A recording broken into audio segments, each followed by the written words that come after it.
अस्सलामुअलैकुम।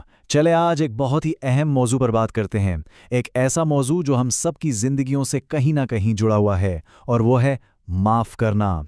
आइए देखते हैं कि दिल से ये बोझ उतार कर हकीकी आज़ादी कैसे हासिल की जा सकती है। कभी ऐसा महसूस हुआ है कि गुस्सा और तकलीफ ने जैसे माजी में जकड़ लिया हो? ये बिल्कुल उन जंजीरों की तरह है जो हमें आगे बढ़ने से रोकती हैं और हमारी खुशियों पर जैसे पहरा लगा देती हैं। तो आज हम इसी कैद से आज़ादी का रास्ता तलाश करेंगे, और इस सफ़र में हम मौलाना तारिक जमील साहब की तालीमात से रोशनी हासिल करेंगे। वो तालीमात जो हमें अंदरूनी सुकून और माफ़ी की असल अहमियत सिखाती हैं। चलें एक सवाल से शुरू करते हैं। ज़रा सोचिए, वो कौन सी चीज़ है जो नज़र तो नहीं आती, लेकिन उसका बोझ एक पत्थर से भी कई ज़्यादा हो सकता है?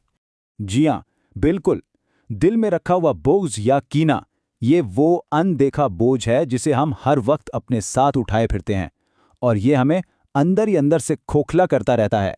तो ये कीना करता क्या है? देखें, ये हमारे जहन में ना एक कैद खाना सा बना देता है। वही पुरानी तकलीफदेह बातें बार बार दिमाग में चलती रहती हैं। हमारी सारी जज्बाती तवानाई इसी में खर्च हो जाती है, और दिल में कड़वाहट भर जाती है।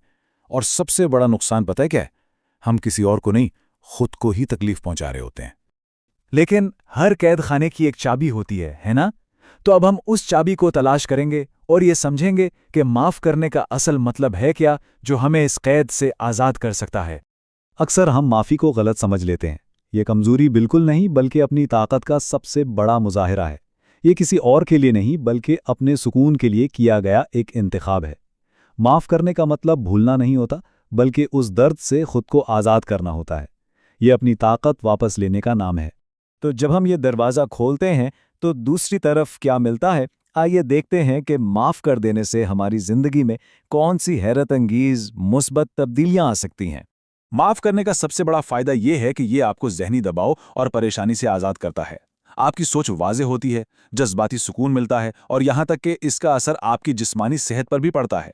सच तो ये है कि माफ़ी दरअसल खुद को दिया जाने वाला सबसे कीमती तोहफा है। और इसी बात को ल्यूइस बी स्मेडस ने क्या खूब कहा है। वो कहते हैं, माफ़ करना एक कैदी को आज़ाद करना है, और फिर ये दरियाफ्त करना कि वो कैदी आप खुद थे। यानी हम किसी और को नहीं, बल्कि खुद को ही गुस्से और तकलीफ की कैद से रिहा कर रहे होते हैं। अच्छा, ये सब बातें सुनने में तो बहुत अच्छी लगती हैं, लेकिन सवाल ये है कि माफ़ किया कैसे जाए? ये कोई आसान काम तो है नहीं। आइए इस सफ़र को शुरू करने के लिए 4 अमली कदम देखते हैं जो हमें अमन की तरफ ले जा सकते हैं। तो ये एक पूरा अमल है। सबसे पहला कदम, अपनी तकलीफ को तस्लीम करें, इसका सामना करें। दूसरा कदम, जाने देने का पक्का फैसला करें। ये फैसला सिर्फ और सिर्फ अपनी भलाई के लिए करें। तीसरा कदम, अपनी कहानी को बदलें, खुद को मजलूम नहीं बल्कि बाइख्तियार समझें। और चौथा और सबसे अहम कदम, अपने लिए अमन का इंतखाब करें, गुस्से को नहीं, सुकून को चुनें। एक बात हमेशा याद रखें, ये सफ़र आपका अपना है। आज़ादी की तरफ पहला कदम हमेशा खुद ही उठाना पड़ता है। और अगर आज की इस गुफ्तगू से सिर्फ एक बात याद रखनी हो तो वो ये है, माफ़ी वो तोहफ़ा नहीं जो आप किसी और को देते हैं, ये वो तोहफ़ा है जो आप खुद को देते हैं, अपने ज़हनी और रूहानी सुकून के लिए।